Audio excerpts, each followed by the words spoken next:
హెచ్సీఈలో contract కార్మికుల నిరవధిక సమ్మె డిమాండ్లు పరిష్కరించే వరకు పోరాటం కొనసాగిస్తామని కార్మికుల హెచ్చరిక. హైదరాబాద్ కేంద్రీయ విశ్వవిద్యాలయంలో కాంట్రాక్ట్ కార్మికులు మరోసారి ఆందోళన పట్టబట్టారు.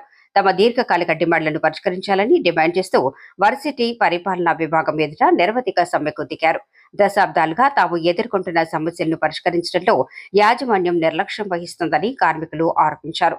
తమ ఉద్యోగ భద్రత, వేతనాలు, ఇతర హక్కుల విషయంలో స్పష్టమైన హామీ ఇవ్వాలని డిమాండ్ చేశారు. కేంద్ర ప్రభుత్వం తీసుకొచ్చిన కొత్త కార్మిక చట్టాల వల్ల కాంట్రాక్టు కార్మికుల పరిస్థితి మరింత దయనీయంగా మారిందని నిరసనకారులు ఆవేదన వ్యక్తం చేశారు.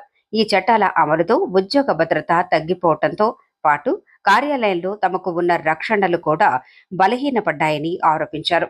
ఎన్నో ఏళ్ల పోరాటంతో సాధించుకున్న ప్రాథమిక కార్మిక హక్కులను కొత్త నిబంధనల పేరుతో దూరం చేస్తున్నారు అంటూ కార్మిక సంఘాలు ఆగ్రహం వ్యక్తం చేశాయి.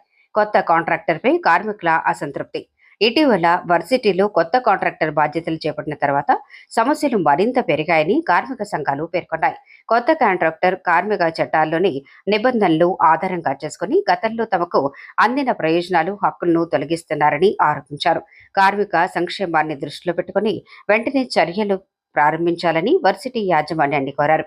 తమ సమస్యలకు శాశ్వత పరిష్కారం చెప్పే వరకు సమ్మె కొనసాగిస్తామని స్పష్టం చేశారు.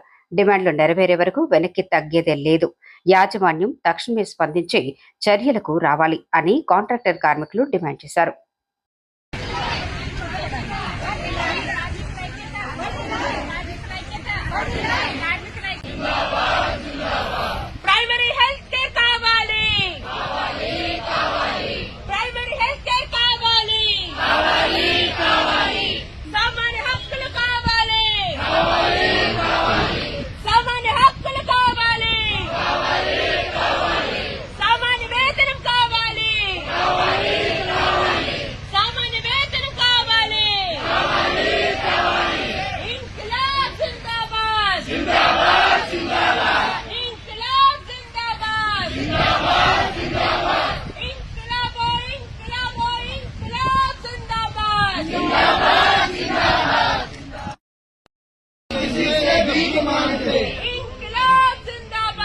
जिंदाबाद